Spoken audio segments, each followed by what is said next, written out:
10 pessoas entre os jovens, adultos, aqui na frente para fazer um sorteiozinho. 10 pessoas. 10 pessoas, ok? Tira um papelzinho desse aqui e fica aqui. Aí fica assim, os homens aqui, as mulheres já estão aqui, né? Ah, tem o Isná tá aqui, né? Aí vem pra cá, Isná. Oi. Dayana, vem cá, Dayana. Um papelzinho. Deixa eu ver, mais uma mulher. Tem quantas mulheres? Tem um homem. Vem cá, Isaú. Só mais esse. Calma, Isná, tá muito apressado, Isná. A pessoa quando chega... Ok. Então, dessas 10 pessoas que estão aqui na frente, só vai ficar comigo 3. Agora vocês podem abrir o papelzinho e só vai ficar aqui aqueles que têm uma frase escrita. Que o papelzinho estiver limpo, pode sentar. Eu vou olhar aqui, tá? Só ficou mulher, gente. Vocês são abençoadas, hein? Olha aí, gente. Se fosse dinheiro... Então, eu já vou passar para vocês o microfone. Vamos começar hoje uma série sobre o livro de Romanos. Então a série vai ser o Evangelho na carta aos Romanos. Então, como nós vamos falar desse tema nas próximas semanas, eu fiz uma perguntinha que Renata, Enaile e a senhora, minha irmã, que eu esqueci seu nome. Eu nem esqueci, não vou mentir para ficar preto. Eu não sei o seu nome. Luzia. Tá? Então, irmã Luzia, irmã Naila, irmã Renata. Rapidinho, no máximo, 30 segundos. Eu quero que vocês digam com as palavras de vocês o que vocês compreendem sobre a pergunta que está aí, tá bom? O que você entende do Evangelho? Eu entendo que é a mensagem de Jesus, da volta de Jesus, do nascimento de Jesus, do plano de salvação, da volta de Jesus.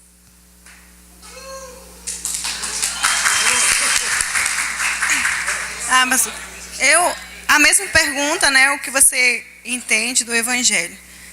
Eu estou para fazer minhas palavras da irmã. Mas eu estou meio enjoada. Já...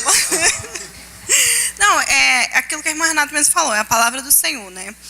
É todo o plano de salvação, né, que Deus descreve na sua palavra, né? É isso que eu entendo sobre o Evangelho. Gostei dessa frase aí. Tudo que está escrito de salvação, isso. Nem sentiu se tocou, mas eu vou entender. Essa frase. Irmã Luzia, e a senhora? O que você entende do Evangelho? O que eu entendo é que Jesus está voltando para nos salvar e nos dar paz e felicidade para todos. Não sei se Ok, irmã Luzia. Aqui só tinha a pergunta, ela estava continuando olhando, né, como se tivesse a resposta, né? Então, gente, geralmente quando nós perguntamos para a igreja o que as pessoas entendem, o que nós entendemos do Evangelho, basicamente nós ouvimos essas respostas, né, esses enrolations, às vezes, né? Mas sim, o Evangelho tem a ver com o nascimento de Jesus, tem. O Evangelho tem a ver com a vinda de Jesus, tem. Mas quando nós olhamos para a Bíblia, nós temos alguns conceitos ou definições específicas do Evangelho. Se a gente pudesse expandir a frase mais completa que definiria o Evangelho, foi a frase que a Enaile soltou sem se sentir. Todo o plano de salvação de Deus. Isso inclui o nascimento de Jesus, isso inclui a volta de Jesus, isso inclui o perdão dos pecados, isso inclui tudo. Isso é o Evangelho. Agora, um outro irmão ou irmã, abre aí em 1 Coríntios, capítulo 15, versículos 3 e 4. Quem achar primeiro, levanta a mão que eu levo o microfone até aí. Achou, Felipe? 1 Coríntios 15, 3 e 4. Bem devagar, tá, Felipe? Assim, bem alto. Tu tá com o microfone, né? Antes de tudo, vos entreguei o que também recebi, que Cristo morreu pelos nossos pecados, segundo as Escrituras, e que foi sepultado e ressuscitou ao terceiro dia, segundo as Escrituras. Então, 1 Coríntios 15, 3 e 4, nós temos uma definição assim, bem sintética do Evangelho. Então, nós temos que Cristo morreu pelos nossos pecados. Aí vem a afirmação, segundo as Escrituras, que é o que nós vamos ver daqui a pouco. Depois que ele foi sepultado e que ressuscitou ao terceiro dia. Meus irmãos, essa definição do Evangelho, se a gente pudesse compará-la, o quão sucinta ela está, seria como compararmos, eu não estou dizendo que eu acredito no que eu vou comparar, com o Big Bang. Todo mundo já ouviu falar do Big Bang, certo? O que a teoria do Big Bang diz? Que todo esse universo de meu Deus, há bilhões de anos, estava contido, tudo isso dentro de uma pequena célula, molécula, uma esferazinha, né, um negocinho do tamanho de um grão de ervilha. Tudo isso estava dentro desse grão de ervilha. E quando isso explodiu, em frações de segundo, nós já tínhamos boa parte do universo que existe. Então, essa definição do apóstolo Paulo do Evangelho em 1 Coríntios é muito semelhante a esse conceito, ou essa explicação do Big Bang sobre o universo hoje e onde ele estava na eternidade, né, ou há bilhões de anos atrás. Repetindo, eu não estou dizendo que eu acredito nisto, só para que a gente possa entender melhor. Mas quando nós vamos para a epístola de Paulo, do apóstolo Paulo aos Romanos, o apóstolo Paulo pega esse conceito de 1 Coríntios 15, 3 e 4, e ele expande isso. A epístola do apóstolo aos Romanos é, meus irmãos, a expansão do que é o Evangelho. E aí, Anália, eu vou brincar contigo durante essas semanas.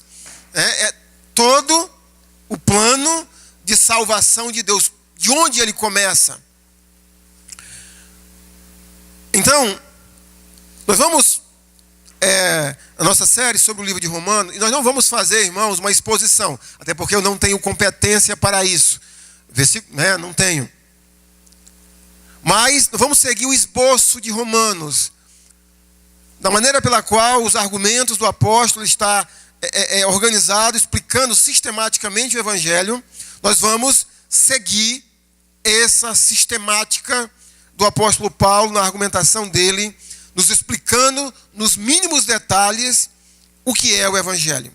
Então, para a gente começar, vamos fazer a primeira leitura de hoje de manhã, capítulo 1, os versos 16 e 17. Pois não me envergonho do Evangelho, porque é o poder de Deus para a salvação de todo aquele que crê, primeiro do judeu e também do grego.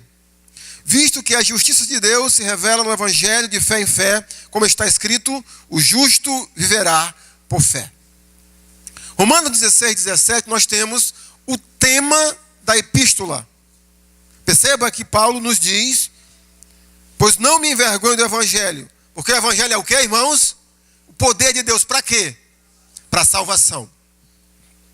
Quando a gente lê essa frase, irmãos, eu acredito que a grande parte de nós, quando pensamos na palavra salvação, o máximo que nos vem em mente é perdão dos nossos pecados. E muitos evangélicos, quando pensam em perdão de pecados, é assim: eu aceitei a Jesus Cristo, Ele perdoou os meus pecados, me salvou, mas perdoou os meus pecados daqui para trás. Eles não pensam em daqui para frente. Mas eu imagino que vocês são bem instruídos e creem que no perdão dos pecados é passado, presente e futuro. A salvação. Ou seja, quando nós pensamos de salvação, é o poder de Deus para a salvação, na nossa mente está incluso somente o conceito de justificação. Lembra? Esse conceito de justificação? Deus é o juiz, e aqui no texto que nós vamos olhar hoje, não pormenorizadamente, fala muito sobre juízo. O juiz pega o infrator ou um ser humano culpado diante da lei de Deus e, com o seu carimbo, ele declara ele justo. Mesmo sendo ele pecador, ele admite seu pecado, mas Deus declara ele justo. Então, quando nós pensamos em justificação ou evangelho, salvação, só está incluso, no máximo, a questão de justificação. Mas o evangelho ou a justificação é apenas a primeira letra do evangelho. Existe muito mais, e a epístola aos Romanos vai explicar exatamente isso. Detalhadamente. Por exemplo, santificação, glorificação. Tudo isso, meus irmãos, como disse a nossa teóloga Enaile, está incluso no plano do evangelho. O evangelho é o pacote completo. Está tudo dentro do evangelho. Agora vamos voltar um pouquinho ao conceito de 1 Coríntios capítulo 15, 3 e 4. Qual é o primeiro conceito que Paulo dá do evangelho? Qual é o primeiro conceito? Cristo morreu pelos nossos pecados.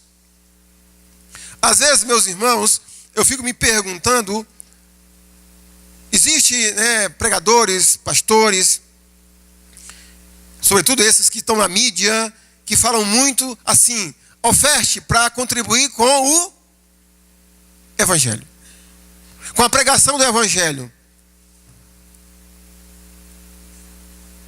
Mas eu lhe pergunto, quando foi que você viu essas pessoas falando de pecado? Quando foi? Eu não estou dizendo que eles não falam, mas eu nunca, é muito raro eu assistir alguma coisa.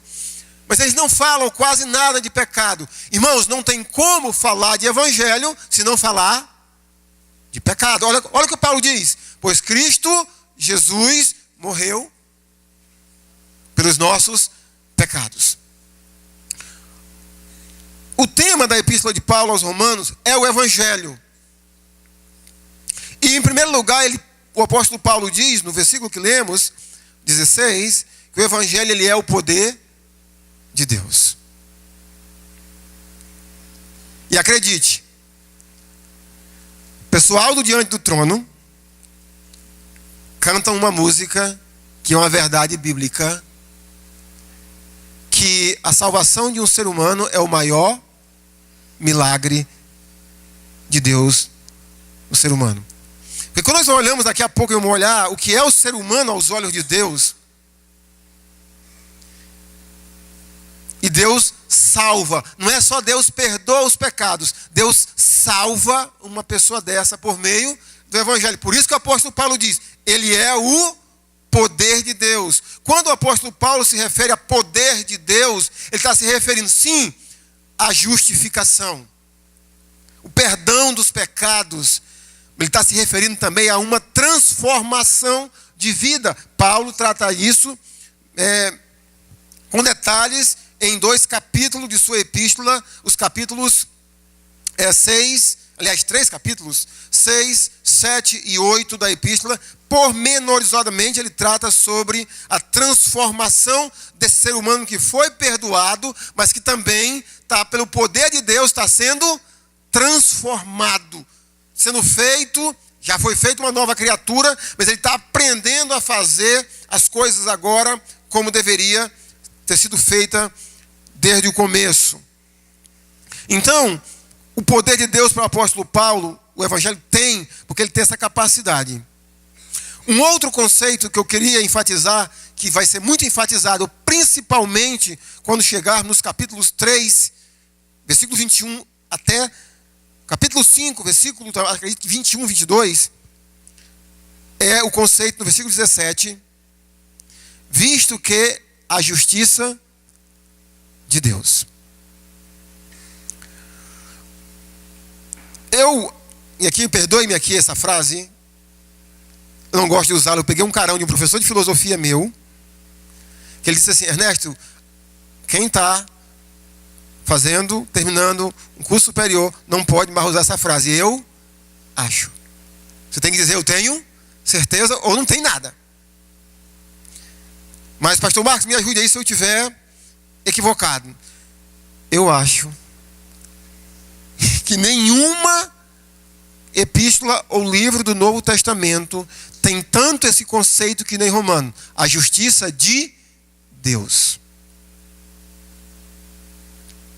Porque os seres humanos que buscam a salvação, eles sempre pensam em alcançar a salvação, mais ou menos assim, a justiça que vem de quem? Do homem. Por meio do que ele faz. Mas a epístola do apóstolo Paulo aos Romanos enfatiza muito esse conceito. A justiça que vem de Deus. Por meio de quê? Do Evangelho. A justiça que vem de Deus, visto que a justiça de Deus se revela no Evangelho por meio da fé. Então, depois da definição, ou melhor dizendo, do tema da epístola do apóstolo aos Romanos, o Evangelho na sua plenitude, versículo 18, o que vem aí? Capítulo 1, a ira de Deus. Capítulo 2, versículo 2, juízo de Deus.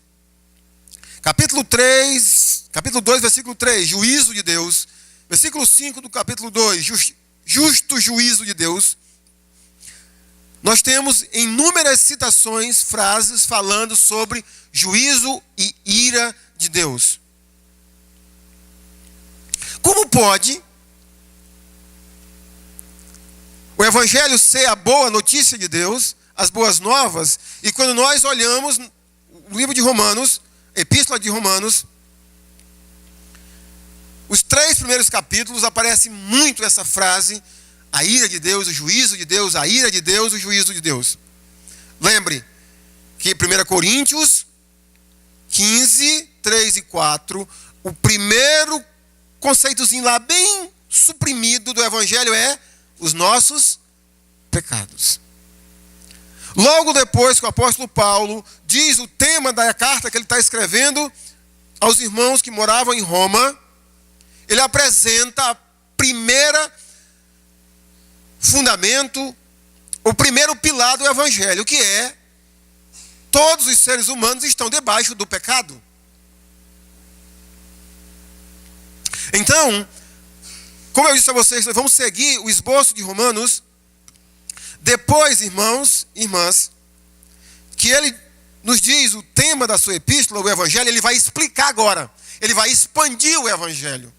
É o poder de Deus. Mas por que é esse poder de Deus? Porque todos os seres humanos estão debaixo do pecado. Paulo vai levar quase 3 capítulos falando da pecaminosidade humana. Por isso que se você ler do capítulo 1, versículo 18, até capítulo 3, versículo 20, ele está dizendo, ele termina dizendo no capítulo 20, que pela lei veio o pleno conhecimento do pecado. É a última frase dele sobre esse subtópico do Evangelho, desse pilar do Evangelho, que é os pecados que eu e você tínhamos, no caso quem é um cristão, na presença e diante de Deus. Então, seguindo o raciocínio do apóstolo Paulo, irmãos, toda a humanidade está debaixo do pecado. E ele vai nos dizer isso do versículo 18 do capítulo 1, começando com essa frase, a ira de Deus, até o capítulo 3, versículo 20, como eu vos falei, a última frase é: em razão de que pela lei vem o pleno conhecimento do pecado.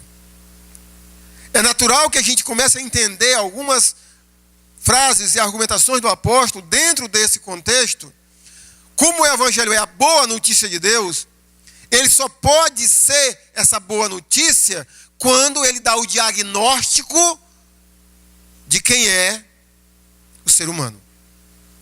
Qual a situação que o ser humano se encontra diante de Deus. Quem é ele diante de Deus e da lei de Deus. O diagnóstico. Deixa eu, até em forma, um pedido de oração. Eu tenho um irmão em Cristo e amigo, acredito que vários aqui dos irmãos de Cruzeiro conhecem, o Fernando Tomé.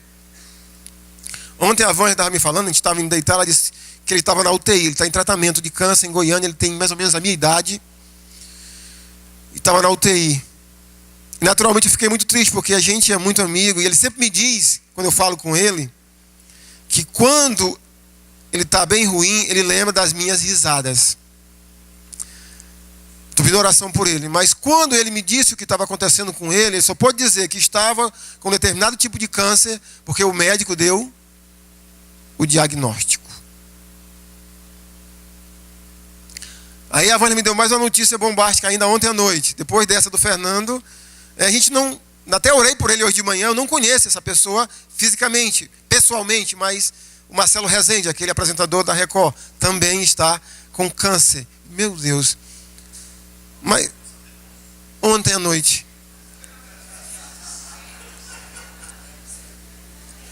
Não sabia. Então,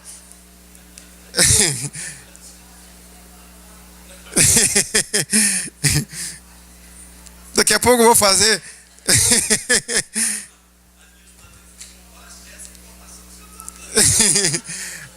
Mas então, estou colocando essas situações porque geralmente as pessoas descobrem uma doença que elas têm quando elas vão no médico especialista naquela área, pedem os exames, elas dão o diagnóstico que você tem é grave, ou trata ou morre. O evangelho, meus irmãos, é exatamente isso. Quando traz a boa notícia de Deus para nós por meio do evangelho, está nos dizendo isso. Aqui está o diagnóstico. E aqui está a cura. Ou trata, ou continua como está, em direção ao justo juízo de Deus. Então, a primeira parte do esboço da Epístola aos Romanos, a pecaminosidade da raça humana, o apóstolo Paulo subdivide esse tema ou esse assunto em 3 subtemas. Para confirmar a sua argumentação, ele divide a raça humana em 2 grupos de pessoas. Chute aí quais são os 2 grupos: gentios e judeus.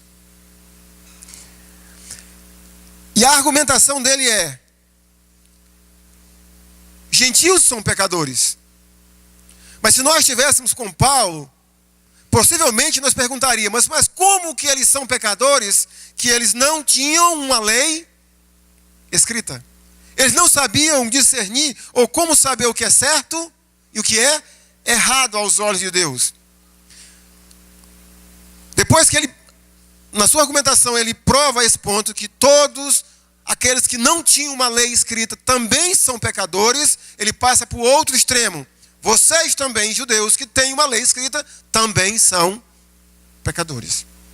Então, do versículo 18 até o final do capítulo 1, ou seja, até o verso 32, a argumentação do apóstolo Paulo é, irmãos, sobre os gentios, os não-judeus que estão debaixo da ira de Deus porque são pecadores, mesmo sem ter uma lei que diga não roube ou não mate. Olha o que Paulo diz: a ira de Deus se revela do céu contra toda a impiedade e perversão dos homens que detêm a verdade pela injustiça.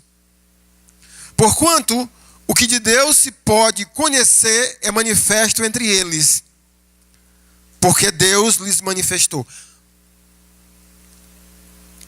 Porque os atributos invisíveis de Deus, assim o seu eterno poder, como também a sua própria divindade, claramente se reconhecem desde o princípio do mundo, sendo percebidos por meio das coisas que foram criadas. Tais homens são, por isso, indesculpáveis. Porquanto, tendo conhecimento de Deus, não glorificaram como Deus, nem lhe deram graças. Antes se tornaram nulos em seus próprios raciocínios, obscurecendo-lhes o coração insensato. Inculcando-se por sábios, tornaram-se loucos. E mudaram a glória do Deus incorruptível em semelhança da imagem de homem incorruptível, bem como de aves, quadrúpedes e répteis. Então, como que pessoas que não têm uma lei são também pecadores e automaticamente estão condenadas pelo seu pecado diante de Deus? Porque Paulo diz que essas pessoas têm como elas conhecerem Deus. Por meio do quê? O texto diz muito claro. Por meio da criação de Deus. O apóstolo diz, olha só o versículo 19. Porquanto o que de Deus se pode conhecer é manifesto entre eles, porque Deus lhes manifestou. Porque os atributos invisíveis de Deus, assim o seu eterno poder, como também a sua própria divindade, claramente se reconhecem desde o princípio do mundo, sendo percebidos por meio das coisas que foram criadas. Quantos observaram o céu ontem à noite? Levanta a mão aí. Observaram a lua? Linda, né? Irmãos, é claro que uma noite também, que não tem lua, que está nublado, que está tudo escuro, manifesta a glória de Deus da mesma maneira. Mas quando a gente olha, eu olho e vejo uma noite linda como aquela de ontem, eu me rendo. Os céus proclamam a glória de Deus.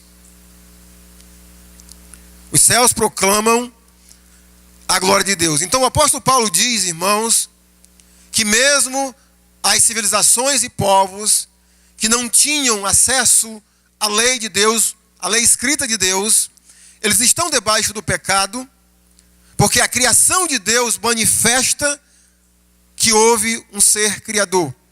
E essas pessoas, eles desprezam esse conhecimento. No versículo 28 ele diz, olha só, do capítulo 1. E por haverem desprezado o conhecimento de Deus. Essas pessoas desprezam o conhecimento de Deus. A criação revela Deus por meio de tudo aquilo que ele criou. E essas pessoas, irmãos, que Paulo os acusa de serem pecadores, eles olham para a grandeza desse universo. Imagina só, 2000 anos atrás, e eles pegam um filhote de jacaré, ou a imagem de um jacaré, e diz que esse jacaré é Deus.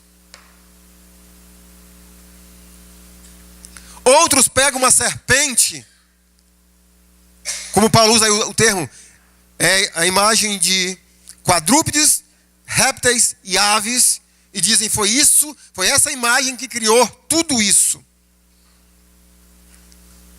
Outros pegam um boi, como os próprios judeus trouxeram do Egito, a questão do bezerro de ouro, e atribui tudo isso a imagens de serem criadas. E Paulo diz, eles deixam de adorar o Criador para adorar a criatura.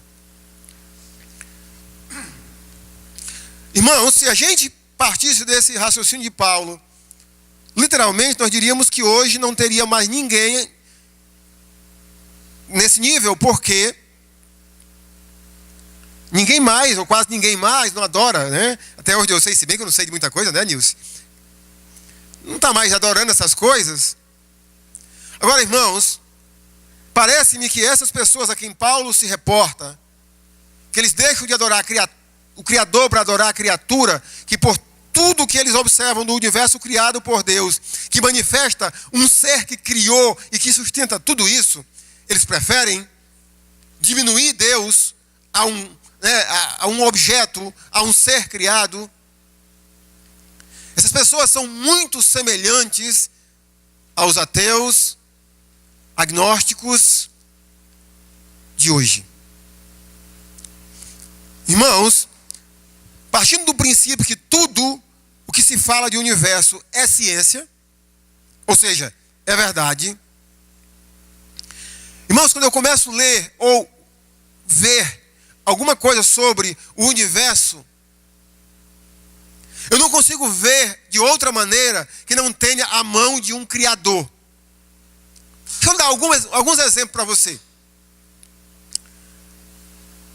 A Terra, a posição que ela está, a distância que ela está do Sol, é exatamente a posição que ela precisava para que pudesse ter vida nela.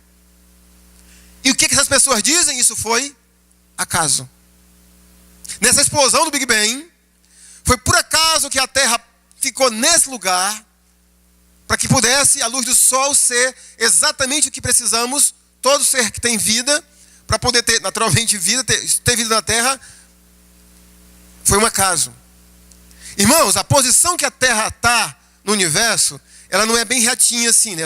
Segundo a ciência, ela tem uma pequena inclinação.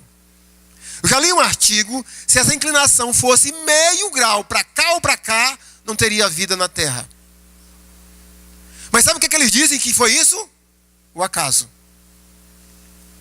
As quantidades de oxigênio, de hidrogênio que temos na superfície do planeta é nos mínimos detalhes para que pudesse ter vida. E a gente poderia continuar enumerando uma série de questões, e eles dizem que foi acaso. Irmãos, um dia desse eu estava assistindo o Discovery sobre as tempestades solares, e a Terra tem como se fosse, como não é? São 2 escudos.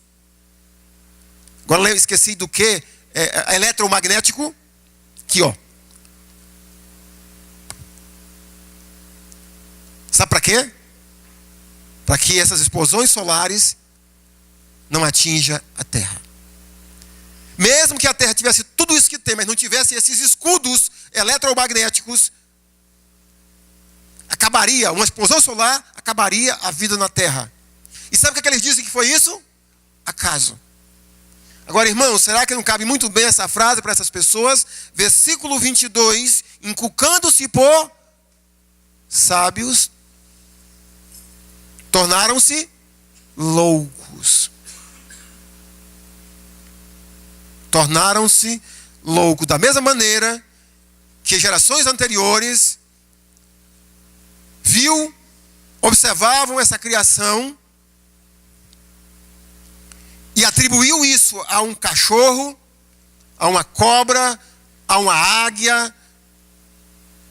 Os homens modernos ou pós-modernos atribuem isso ao acaso.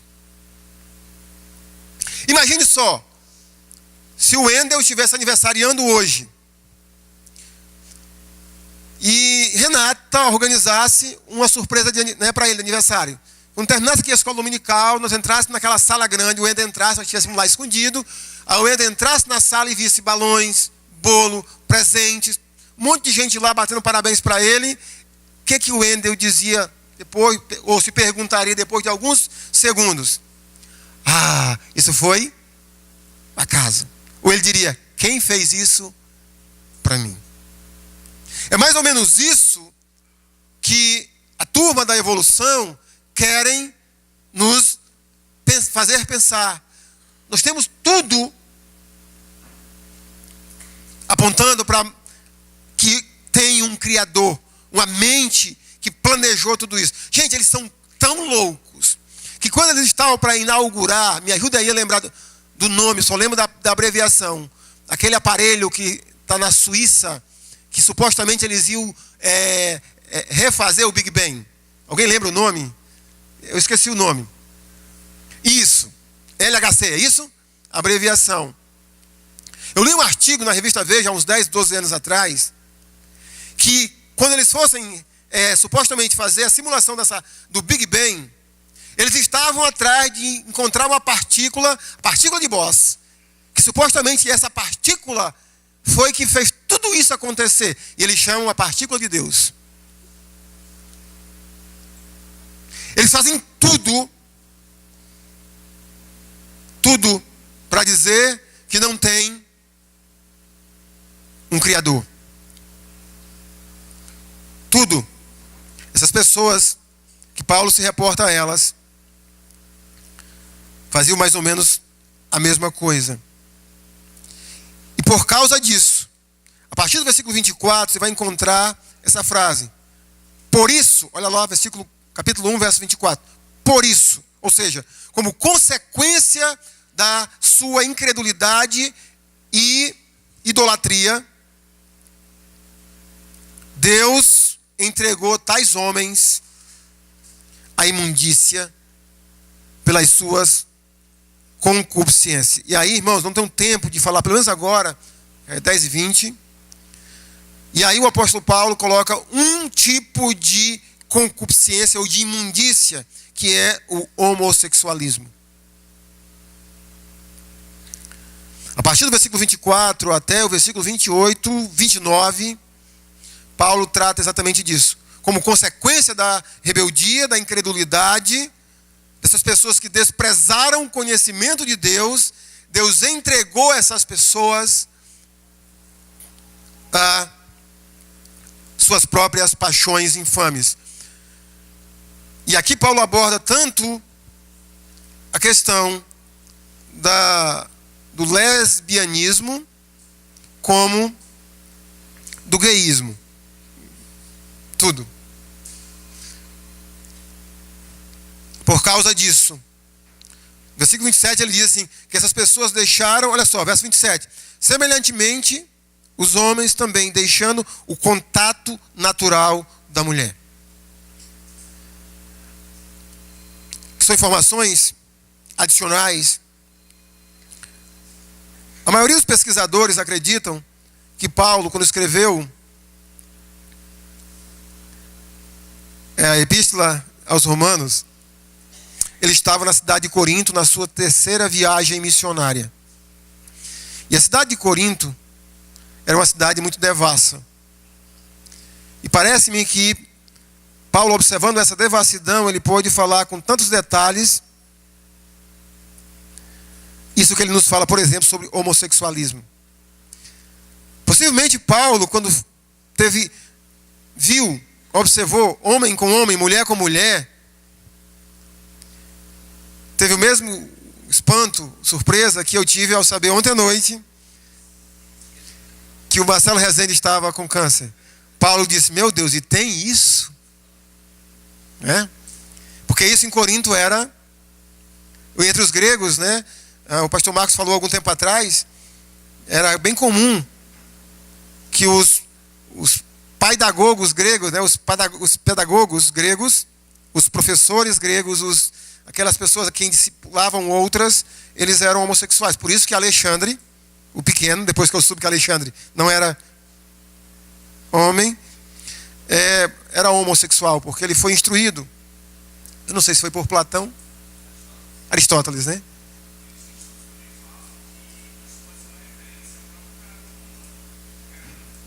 Sim. E bem lembrado, Felipe. Inclusive, entre os romanos, a aristocracia romana, eles tinham mulheres, somente, acredite, eles eram casados somente para ter filhos, procriar. Eles gostavam mesmo era do mesmo sexo, né? Eu não sei nem como é que me fala disso, pulei já, pronto, pulei. Daqui a pouco eu vou falar um pouquinho mais sobre isso. E então, gente, por causa da idolatria vem as consequências. O segundo ponto, sobre a pecaminosidade humana, o apóstolo Paulo abre no capítulo 2, versículo 1 até o 16, ele está tratando agora dos judeus. Olha só. Portanto, és indesculpável, ó homem, quando julgas quem quer que sejas. Porque no que julgas a outro, a ti mesmo te condenas, pois pratica as próprias coisas que condenas. Possivelmente, Paulo demonstra aqui no caso a pecaminosidade dos gentios.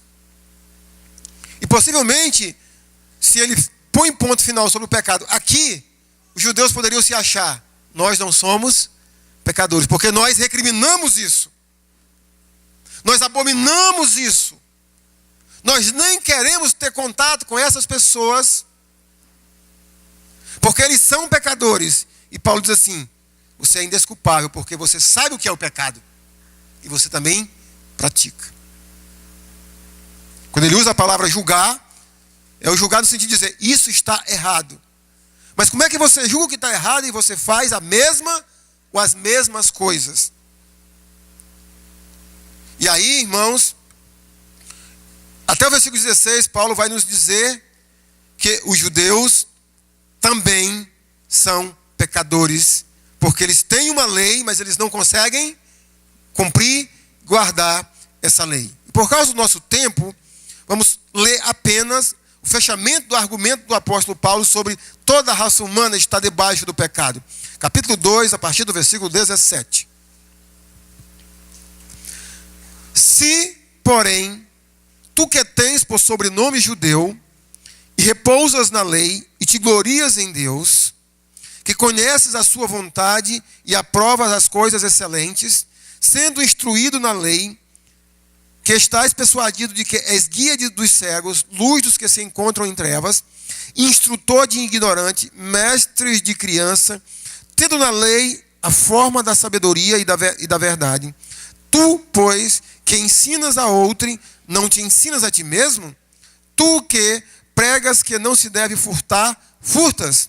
Dizes que não se deve cometer adultério e o cometes? Abomina os ídolos e lhes rouba os templos? Tu, que te glorias na lei, desonras a Deus pela transgressão da lei, pois como está escrito, o nome de Deus é blasfemado entre os gentios por vossa causa. Agora, capítulo 3, versículo 9 a 18. Que se conclui? Paulo está fechando o argumento sobre o pecado dos seres humanos.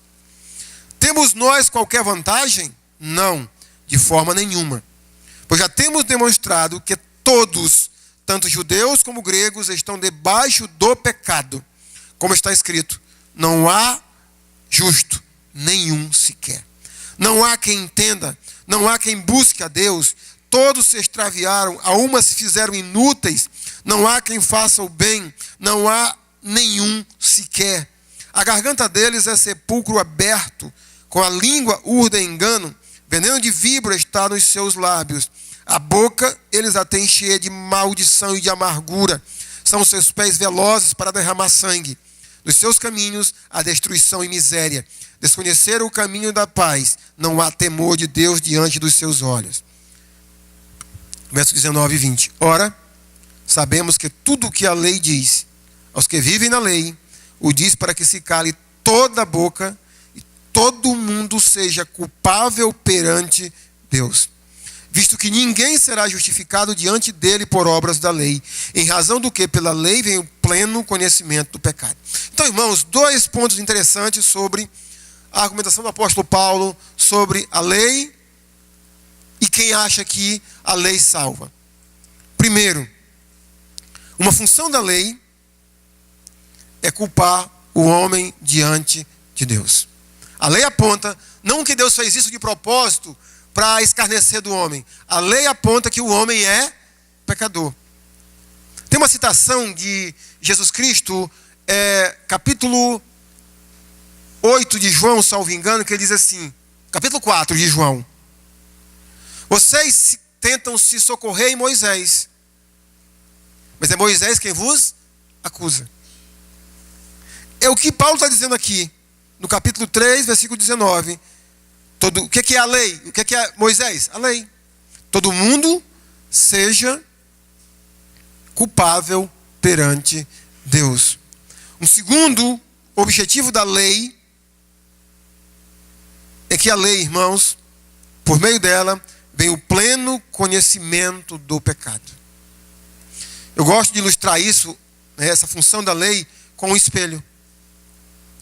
Quando a gente coloca o espelho na nossa frente, nos mostra quem a gente é. A minha esposa hoje de manhã, eu vou contar essa, tá bom? Olhei no relógio e ela disse, e eu falei, amor, 8 horas. Eu gosto de sair de casa, eu gosto de chegar na igreja meia hora antes de chegar no culto. Ela disse, amor, peraí que eu estou ainda arrumando alguns rebocos. Ela estava diante do espelho, né? Tirando o quê? Os defeitos. Ou melhor dizendo, cobrindo os defeitos. Né? Vocês fizeram isso também, não fizeram, Eliette, hoje? Então, a lei nos mostra quem a gente é. Né? Eu vi um irmão que uma vez postou umas fotos, acho que foi no WhatsApp, de Photoshop. Aí eu não sei se tu lembra quem foi, James, esse irmão. Esse irmão botava cabelo nessa foto. Então, quando a gente pega o espelho, ele não mente, ele mostra pra gente quem a gente é fisicamente. A lei de Deus, ela mostra quem é a gente por dentro. Então, pela lei vem o pleno conhecimento do pecado. Irmãos, então, todos os povos estão debaixo do pecado. E Romanos capítulo 1, versículo 18, a Romanos 3, capítulo 20, mostra exatamente a situação do homem diante de Deus. O homem é o que diante de Deus? Pecador. Então, se eu perguntar agora para você, Renata, para você, Nai, e para a senhora, irmã Luzia, e aos outros 7 que vieram aqui, qual é o primeiro fundamento do Evangelho? Que os homens, que eu sou um pecador. Não há como alguém conhecer o Evangelho sem antes conhecer o seu diagnóstico. Ele é um pecador. Eu quero fazer 2 reflexões, irmãos, sobre tudo isso que nós lemos. A primeira delas é sobre os capítulo 2, versículo 17 a 24, nós já lemos. E aqui Paulo se refere aos judeus. Paulo diz que por causa do comportamento dos judeus, ele levou outras pessoas a não crer. A reflexão que eu quero fazer, irmãos, vamos tirar agora judeus, vamos colocar agora igreja. Porque hoje, quando eu digo hoje, né, na nova aliança, qual é o povo que está usando para ser luz para o mundo? Quem é o povo? A igreja.